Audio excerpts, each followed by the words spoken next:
Good morning students.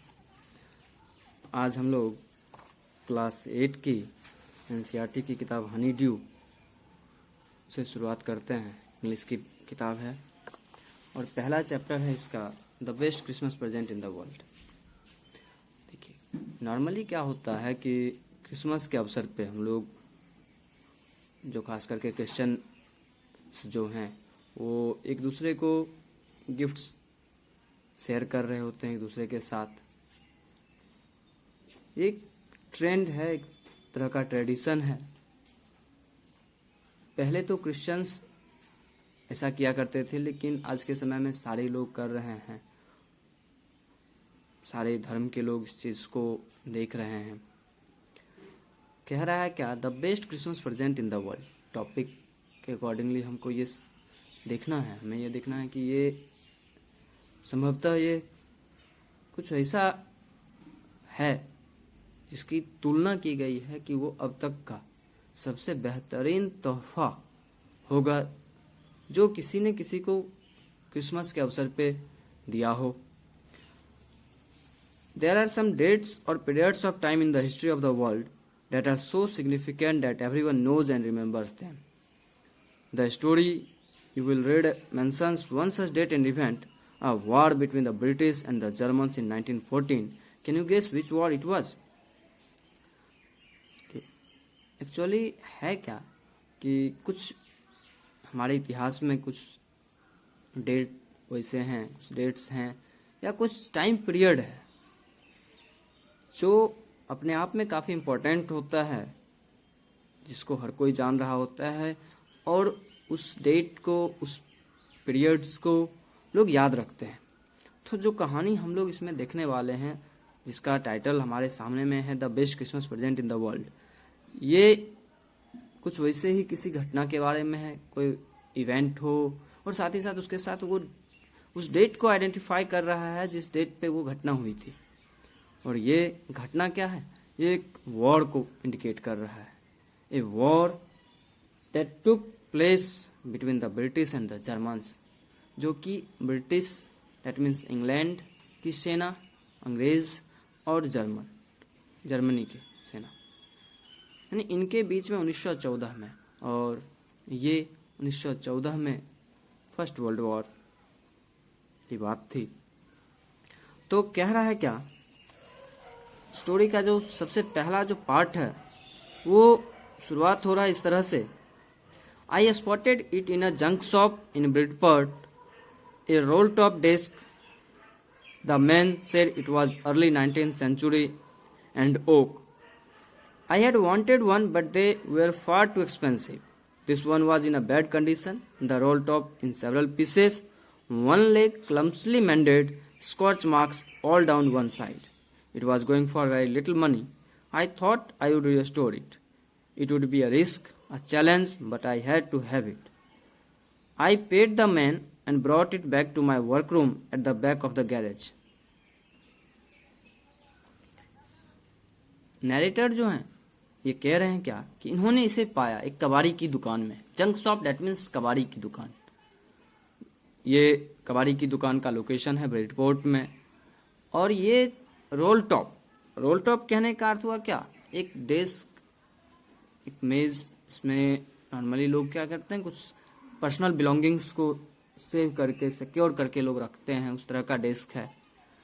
उस आदमी ने इन्हें कह रहा, जिस कबाड़ी की दुकान से इन्होंने खरीदारी की थी, वो व्यक्ति इन्हें कह रहा है कि ये शुरुआत की 19वीं शताब्दी का है और ये ओक का है। ओक की लकड़ी काफ़ी बेहतरीन मानी जाती है। और ये जो खरीदार हैं ये हमेशा से एक इस तरह की कोई डेस्क लेना चाह रहे थे, लेकिन काफ़ी महंगा होने की वजह से ये अभी तक नहीं ले सके।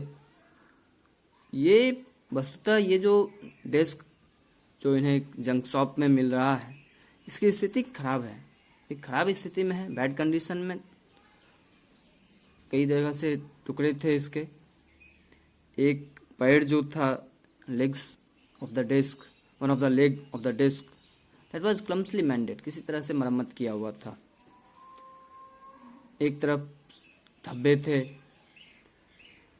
फिर भी कम कीमत में आ रहा था, तो इन्होंने सोचा कि ये इसकी मरम्मत कर सकते हैं और इसको उपयोग में ला सकते हैं। जोखिम था, चुनौती था, लेकिन इन्हें लेना था, तो इन्होंने क्या किया, उस आदमी को उसका जो कीमत था उस टेस्ट के कीमत को चुकाया और इसे लेके ये आ गए अपने वर्करूम में, जो कि इनके गैरेज के पीछे।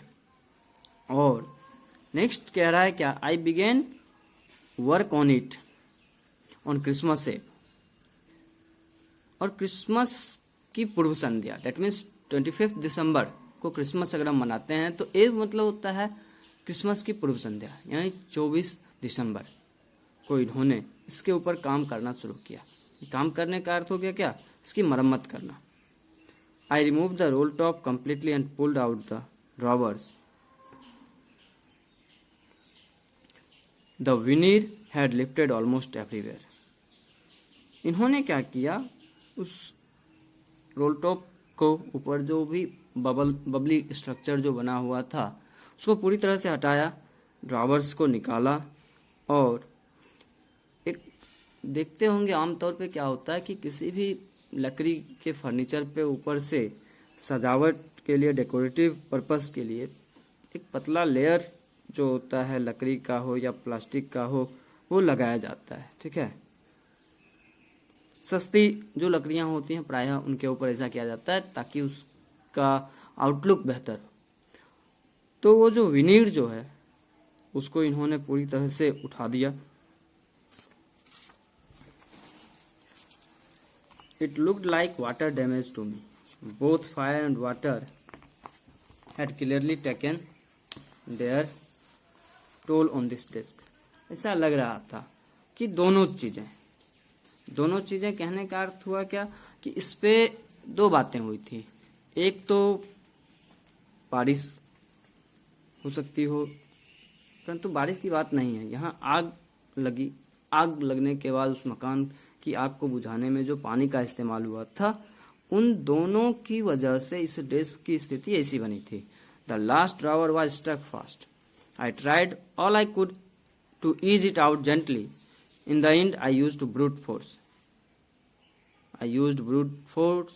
I struck it sharply with the side of my fist and the drawer flew open to reveal a shallow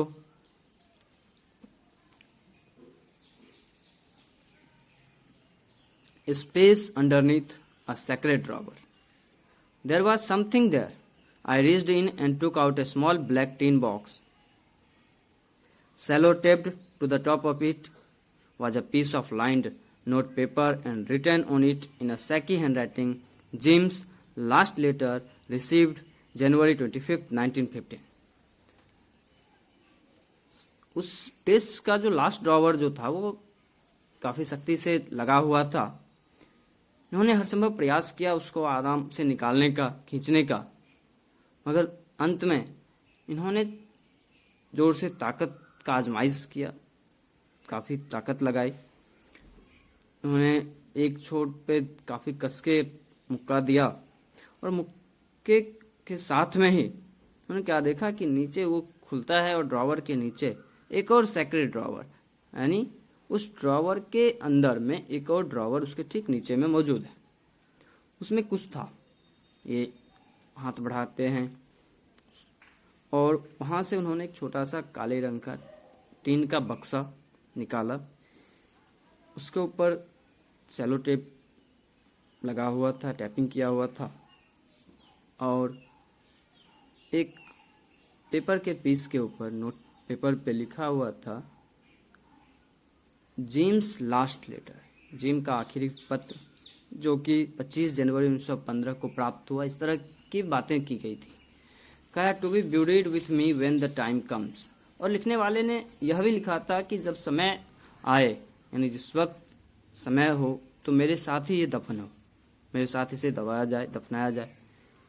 I knew as I did it that it was wrong of me to open the box, but curiosity got the better of my scruples, it usually does.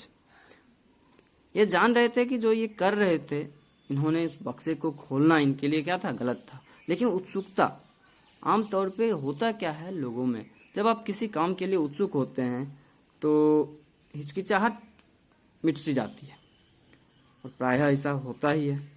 Inside the box there was an envelope. The address read Mrs. Jim McPherson, 12 Copper Beeches, Bridport, Dorset. I took out the letter and unfolded it. It was written in pencil and dated at the top December 26, 1914. और उस बक्से के अंदर में एक लिफाफा मौजूद है, और उस पर जो पता लिखा हुआ था वो मिसेस जिम मैकफर्सन के नाम से था। एड्रेस मेंशन्ड है 12 कॉपर बीचेस, ब्रिडपोर्ट, डॉर्सेट। इन्होंने उससे पत्र निकाला, उसे खोला, पेंसिल में लिखा हुआ है, और सबसे ऊपर में जो डेट मेंशन है वह है दिसंबर 26, 1914 का। ये आपके इस स्टोरी का पार्ट 1 समाप्त होता है। Thank you.